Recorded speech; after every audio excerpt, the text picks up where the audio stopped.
اعوذ باللہ من الشیطان الرجیم بسم اللہ الرحمن الرحیم۔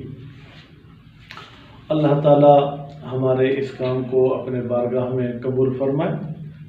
آج ہمارے عقائد کا 15واں درس آپ کی خدمت میں پیش کروں گا۔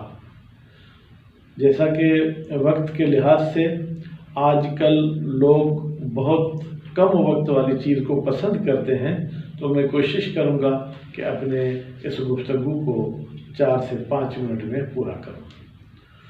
ہمارے عقائد میں آج کا ٹاپک ہے کائنات کا نظام تمام نظاموں سے بہترین نظام ہے۔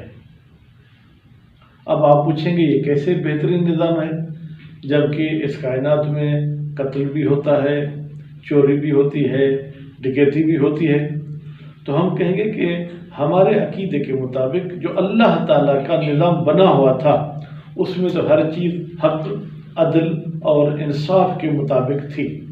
مثلا سردی کے موسم میں فلاں چیز کا ہونا، گرمی کے موسم میں فلاں چیز کا ہونا، پھر سردی کے موسم میں کہیں برف باری ہونا، پھر گرمی میں اس برف کا پگھل کے پانی کی صورت میں ہو کے کھیتوں تک پہنچنا۔ پھر یہ دیکھتے ہیں کہ انسان کے ذریعے بہت ساری بھلائیوں کے کام ہوتے ہیں۔ یہی انسان ہیں جو دوسرے انسانوں کے مشکل حل کرتے ہیں۔ پھر یہی دیکھتے ہیں کہ اگر ہمیں کوئی مشکل پیش آ بھی جائے تو ہم اللہ کے بارگاہ میں جا کے دعائیں مانگتے ہیں، تو یہ سب ہماری مشکلات حل ہو سکتی ہیں۔ تو خدا کی طرف سے جو نظام بنایا گیا تھا وہ بہترین نظام تھا۔ وہ الگ بات ہے کہ ہم لوگوں نے پھر اپنے جو نظام بنائے ہیں اور خدا کے اس آئین کو چھوڑ کر ہم نے اپنی آئین بنائی ہیں۔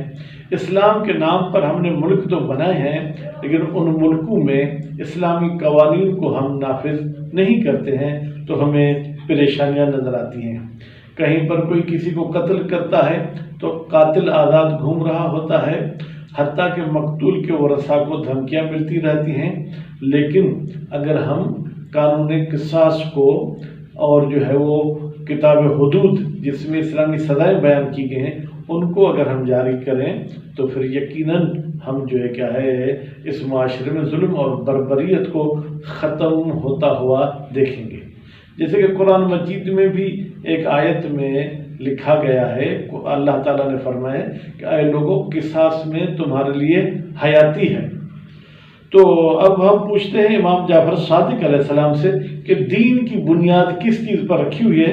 تو امام علیہ السلام فرماتے ہیں ان اساس الدین التوحید والعدل، دین کی بنیاد 2 چیزوں پر رکھی گئی ہے۔ ایک یہ کہ آپ اللہ کو ایک مانیں، اور دوسرا یہ کہ آپ اس اللہ کو عادل مانیں۔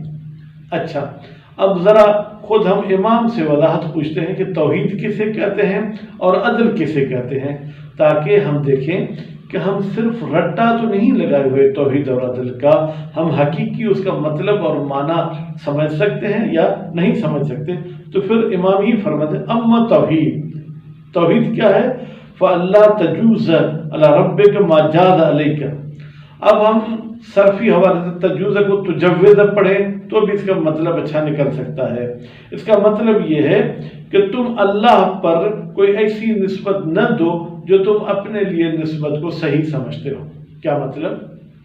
بھائی اللہ تعالیٰ واجب الوجود ہے، میں ممکن الوجود ہوں، میری خلقت ممکن ہے، میری صفات بھی ایسی ہی ہیں جو مجھ میں پائی جاتی ہیں، تو وہ صفات جو میں اپنی طرف نسبت دیتا ہوں ان کی میں نسبت خدا کی طرف نہیں دے سکتا، بلکہ میں یہ کہوں گا کہ اللہ تعالیٰ میری صفات سے منزہ اور پاک ہے۔ میں سوتا ہوں وہ نہیں سوتا، میں کھاتا ہوں وہ نہیں کھاتا۔ اسی طریقے سے پڑھنے سے میرا علم بڑھتا ہے، اس کے علم میں کوئی کمی نہیں، اس کا علم اس کی ذات سے الگ نہیں، بلکہ اس کا علم اس کے ذات ہی میں پایا جاتا ہے۔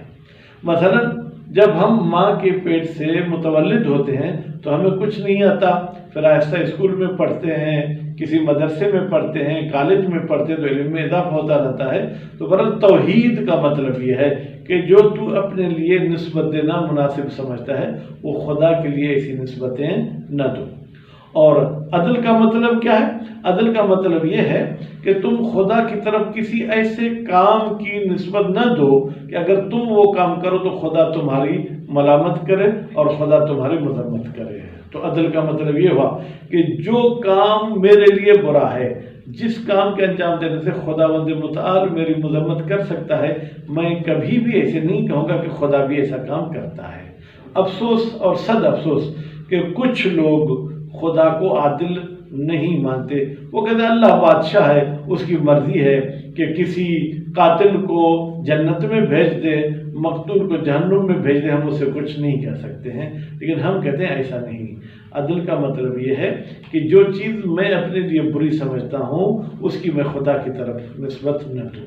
امید ہے کہ ہم الہی نظام کو اس کائنات میں دیکھیں اور دعا مانگیں کہ امام زمانہ آئیں اور وہ آ کے اس نظام کو قائم کریں۔ وصلی اللہ علی محمد و آل محمد۔